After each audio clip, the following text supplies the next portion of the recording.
نحمدہ و نصلی و نسلم علی رسولہ الکریم الامین اما بعد فاعوذ باللہ من الشیطان الرجیم بسم اللہ الرحمن الرحیم۔ معزز سامعین و ناظرین، میں ہوں حکیم نوری، میری طرف سے تمام دوستوں کو السلام علیکم۔ امید ہے کہ آپ سب دوست خیریت سے ہوں گے۔ دعا ہے اللہ رب العالمین تمام بیماروں کو شفائے کاملہ عاجلہ عطا فرمائے۔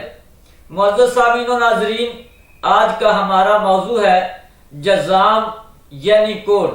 اس موضوع کو ڈسکس کرنے سے پہلے اگر آپ نے ہمارا چینل سبسکرائب نہیں کیا تو ہمارے چینل کو سبسکرائب کر لیں تاکہ ہماری ہر آنے والی ویڈیوز آپ تک پہنچتی رہے۔ معزز سامعین و ناظرین، جذام یہ ایک ایسی مہلک بیماری ہے۔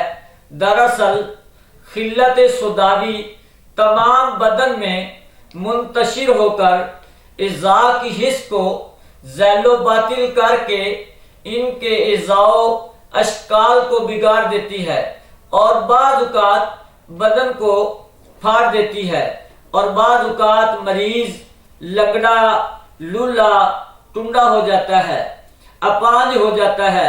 علامات: جسم کی رنگت سرخ میل بسیاہی ہو جاتی ہے، کان کی لوہیں موٹی پڑ جاتی ہیں، اکثر ابار اور گانڈے پیدا ہو جاتی ہیں۔ تمام جسم پر گول گلابی رنگ کے اکثر دبے پڑ جاتے ہیں، اعضاء گلنے لگتے ہیں اور گر جاتے ہیں۔ زخم کتنا ہی بڑا کیوں نہ ہو، اس میں تکلیف نہیں ہوتی ہے۔ اب چلتے ہیں اس کے علاج کی طرف۔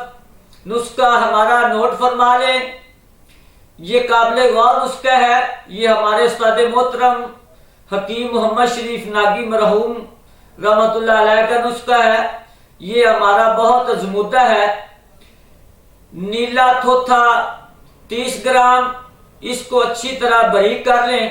باریک کرنے کے بعد 100 گرام مکھن ڈال کے اس کو اچھی طرح حل کرنا ہے۔ حل کرنے کے بعد اس مکھن کا پیڑا بنا کے سادہ پانی کم از کم 5 کلو پانی میں 100 مرتبہ نکالنا ہے۔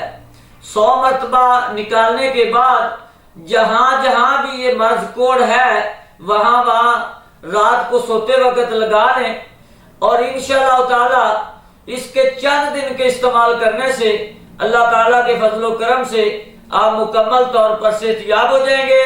امید کرتا ہوں کہ یہ ویڈیو میری آپ کے لیے مفید ثابت ہوگی اور میری اگلی ویڈیو آنے تک کے لیے اپنا خیال رکھیے گا۔ تب تک کے لیے ہمیں اجازت دیجیے۔ اللہ حافظ۔